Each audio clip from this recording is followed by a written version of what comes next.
Assalamualaikum warahmatullahi wabarakatuh, sahabat Bang Dai dimanapun berada. Viral penjarahan dan kondisi Rusunawa Marunda yang seperti rumah hantu membuat kita terheran-heran. Sejak ditinggal oleh penghuni, Rusunawa Marunda klaster C kondisinya rusak parah dan tidak terawat. Terjadi penjarahan di Rusunawa tersebut. Maka untuk menggali informasi secara langsung, saya mengutus tim saya untuk melihat langsung bagaimana kondisi di Rusunawa Marunda saat ini. Jadi sahabat Bang Dai, bangunan yang terdiri dari 5 lantai ini seperti kacang yang kopong. Hanya kulit luar atau dinding-dindingnya saja yang tersisa karena sudah tidak ada lagi isi bangunan yang ada di Rusunawa ini. Sebagian dinding pun udah retak.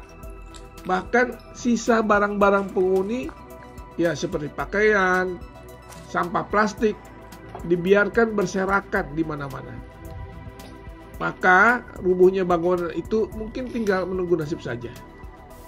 Ini menjadi rapor merah buat Pemda Daerah Khusus Jakarta. Karena apa?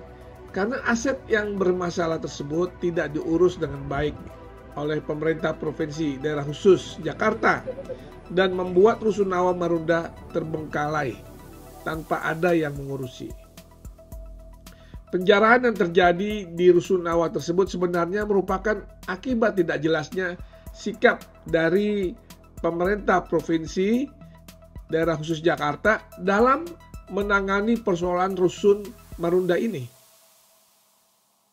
Terlebih lagi ketika Badan Riset dan Inovasi Nasional BRIN menyatakan salah satu komplek dari Rusunawa ini tidak layak huni dan membahayakan bagi warganya. Dan keberadaan Rusunawa ini menjadi semakin tidak terurus, yang otomatis membuat pengawasan pada aset pemerintah Provinsi Daerah Khusus Jakarta di lokasi Rusunawa menjadi kendor. Terlebih lagi dari penglihatan tim saya yang datang ke lokasi, aksi penjarahan ini dipermudah juga karena tidak adanya pagar di sekeliling bangunan. Jadi siapapun bisa masuk keluar dengan mudah di sana. Dan juga diperparah letak klaster C yang berbatasan langsung dengan jalan raya akses rusun yang memudahkan pengangkutan barang jarahan. Sahabat Bang Dai, pemerintah Provinsi Daerah Khusus Jakarta seharusnya mengedepankan tindakan preventif terhadap keamanan aset Pemda ketimbang hanya memproses hukum para pelaku penjarahan ini.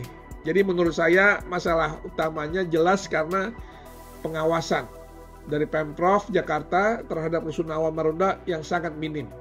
Bahkan terkesan mengabaikan aset yang terbengkalai.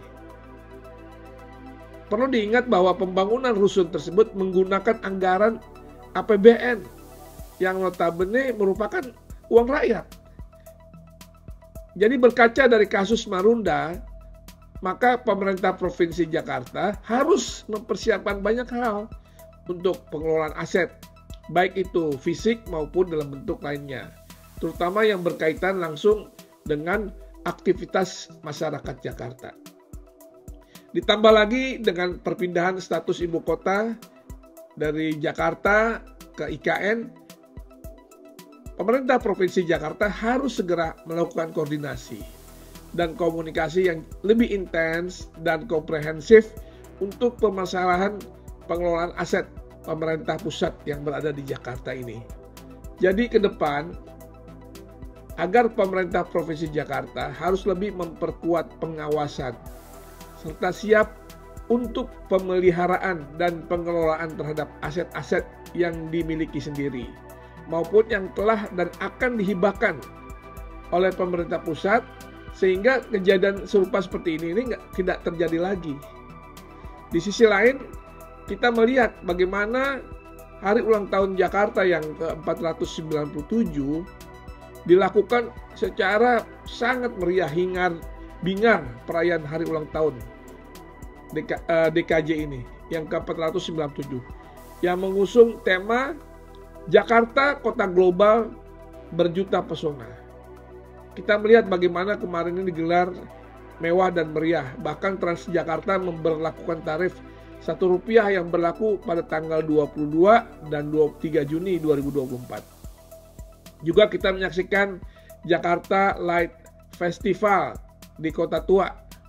Hingga kita melihat juga Jakarta International Marathon 2024. Ini juga yang saya kritisi karena dimulainya pada pukul 4 pagi sebelum sholat subuh. Dan lokasi startnya itu dekat Masjid Istiqlal di Monas. Kedepannya Pemda harus memperhatikan hal-hal tersebut karena masyarakat inti Jakarta adalah masyarakat Betawi yang humanis dan religius. Ini ada saya bahas di YouTube saya. Dan kita melihat dengan suasana gemeriahnya acara HUT Jakarta ini, di satu sisi kita melihat bagaimana suasana kebatinan itu sangat kontras dengan potongan kalimat ya yang ada di klaster C itu. Kalau nggak colong nggak makan. Potongan kalimat itu seolah adalah bentuk komunikasi yang dilakukan para penjara kepada orang lain. Para penjara seolah mengklaim mengalami kesulitan hidup hingga sulit mengenyangkan perut kalau tidak mencuri barang di klaster C. Penjarahan memang tidak bisa dibenarkan, tapi saat bicara urusan perut, persoalan benar dan salah sudah nggak relevan lagi. Bagaimana tanggapan sahabat Bang Day untuk masalah ini?